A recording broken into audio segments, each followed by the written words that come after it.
आप सबको मेरी ओर से शालोम। मित्र, आज हम मनन करेंगे मत्ती रचित सुसमाचार उसका 13वां अध्याय और उसके 25वें पद पर।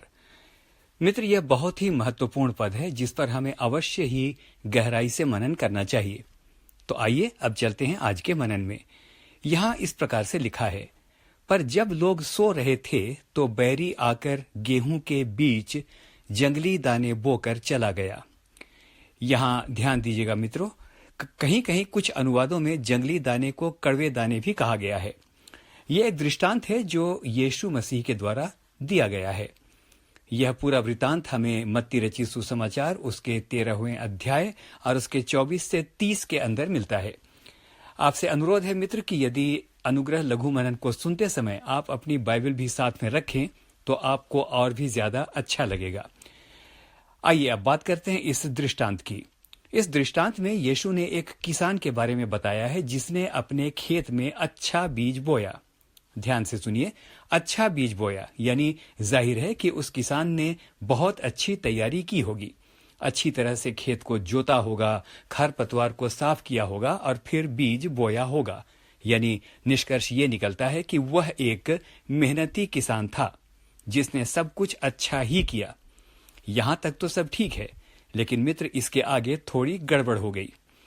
वचन कहता है कि जो हमने अभी अभी पढ़ा, जब वे सो रहे थे तो बैरी आया और जंगली दाने बोकर चला गया। मित्र, यदि ध्यान से देखें तो हमारे आत्मिक जीवनों में भी यह बात बहुत सटीक बैठती है।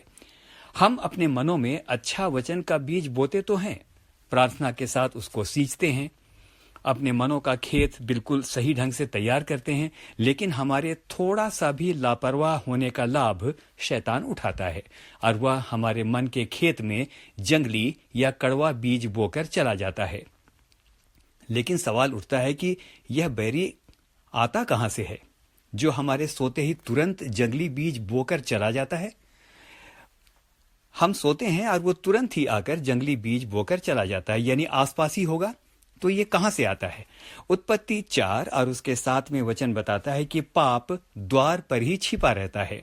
शैतान द्वार पर ही छिपा रहता है कि कब हम लापरवाह हों और वह हम पर हमला कर दे। सवाल है कि अच्छे बीजों के बीच यह जंगली या कड़वे बीज क्या हैं? ध्यान के साथ एक बार फिर से रिपीट करूंगा। सवाल यह आता है कि अच्छे बीजों के बीच यह जंगली या कड़वे बीज क्या हैं? मित्र, किसी की निंदा, किसी की बुराई, किसी की चुगली, नकारात्मक बातें, संदेह की बातें, शक, झूठी प्रशंसा, अहंकार और प्रकार प्रकार के हंसी ठट्ठा की बातें कड़वे बीज ही तो हैं जो हमारे मनों को कड़वा कर देते हैं। इन्हीं बातों से मन में कड़वाहट पैदा होती है, रिश्ते खराब होते हैं, फूट और कलह पैदा होती है। इसलिए मित्र, ये बहुत जरूरी है कि हम समय समय पर ये छानबीन करें कि हम सुनते क्या हैं, देखते क्या हैं और उन बातों से हमारे मन में क्या विचार उत्पन्न होते हैं। राजा दाऊद की एक प्रार्थना मुझे बहुत अच्छी लगती है। भजन संहिता 139 उसके 24 में वो इस प्रकार से कहता है, हे यहोवा, मुझे जांच कर जान ले और देख कि मुझ में कोई बुरी चाल है कि नहीं, और अनंत के मार्ग में मेरी अगुवाई कर। मित्र, हमें प्रतिदिन यह प्रार्थना करनी चाहिए कि परमेश्वर प्रतिदिन हमें सब प्रकार की कड़वाहट की बातों से बचाए। आइए अब उसी दृष्टांत में वापस चलें। अभी तक हमने विचार किया कि जब वे सो गए या लापरवाह हो गए या ध्यान नहीं दिया तो बैरी आया और जंगली बीज बोकर चला गया। मत्ती 13:26 में लिखा है, परंतु जब अंकुर निकले तो जंगली दाने भी दिखाई दिए। मित्र, ये बहुत ही गंभीर बात है। जब कड़वे दाने बोए जाते हैं ना, तो हमें पता ही नहीं चलता कि ये कड़वे दाने हैं। मीठी मीठी बातें, बहुत सारी बातें इतनी मीठी, इतनी अच्छी लगती हैं कि हमें लगता है ये तो बहुत अच्छा बीज है जो कोई बो रहा है। हमें पता ही नहीं चलता कि इनका असर क्या होगा। हमें सब कुछ नॉर्मल लगता है, बुराई सुनना नॉर्मल लगता है, किसी की चुगली सुनना भी अच्छा ही लगता है, थोड़ी बहुत निंदा करना या सुन लेने को हम बुरा नहीं मानते। आपको लग रहा होगा कि क्यों मैं ऐसा कह रहा हूं कि हमें बुराई सुनना अच्छा लगता है। तो मित्र, ये मैं नहीं कह रहा हूं, लेकिन परमेश्वर का वचन ऐसा कहता है। नीति वचन 18:8 में इस प्रकार से लिखा है, काना फूसी करने वाले के वचन स्वादिष्ट भोजन की नाई लगते हैं और वे पेट में पच जाते हैं। हाँ मित्र, कानाफूसी और किसी की बुराई या निंदा की बातें अक्सर हमें, क्योंकि हमारा स्वभाव पापमय है, स्वादिष्ट लगती हैं। मित्र, ये हमारा स्वभाव है। शुरू में सारे कड़वे बीज हमें बड़े अच्छे लगते हैं, लेकिन जब वे पनपते हैं तब उनका दुष्परिणाम हमें दिखाई देता है। इसीलिए सबसे अच्छा ये है कि हम अपने खेत यानी मन की रखवाली करें। अपने मन के खेत की रखवाली करें। नीति वचन 4 और उसके 23 में मुझे बहुत अच्छा पद ये लगता है। यहाँ लिखा है, सबसे अधिक अपने मन की रक्षा कर, क्योंकि जीवन का मूल स्रोत वही है। मित्र, आज हमें सबसे अधिक अपने मन की रक्षा करने की आवश्यकता है। हम शायद सबसे अधिक अपने धन की रक्षा करते हैं, अपने तन की रक्षा करते हैं, लेकिन वचन बताता है कि सबसे अधिक हमें सतर्क होकर अपने मन की रक्षा करनी चाहिए कि कौन हमारे मन में क्या बो रहा है। आइए अपने मन रूपी खेत की रक्षा करें और किसी को कुछ भी बोने की अनुमति ना दें। नीति वचन 27-18 में लिखा है, जो अपने अंजीर के पेड़ की रक्षा करता है वह उसका फल खाता है। आइए अब इसी दृष्टांत के अंतिम भाग में चलते हैं। ये बहुत बहुत बहुत इंपॉर्टेंट है। इसका दृष्टिकोण भी थोड़ा सा अलग है। आइए अब सुनते हैं, बड़ा अच्छा लगेगा। यह दृष्टांत बताता है कि जब उस किसान के दासों को यह पता चला कि जंगली दाने उग आए हैं तो वे उतावले हो गए।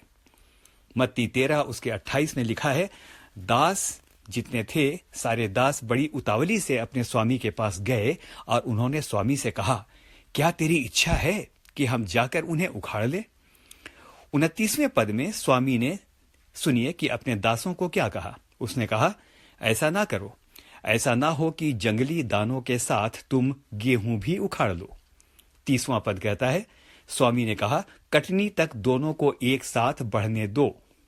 मित्र, ये बड़ी गंभीर बात है। अक्सर हमारे जीवनों में एक प्रवृत्ति है, न्याय करने की प्रवृत्ति।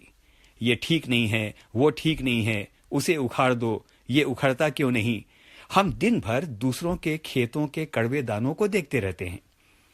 मित्र, वचन बताता है, हम किसी को उखाड़ने वाले ना बने, ना हम किसी के उखाड़ने की बातों को सोचें।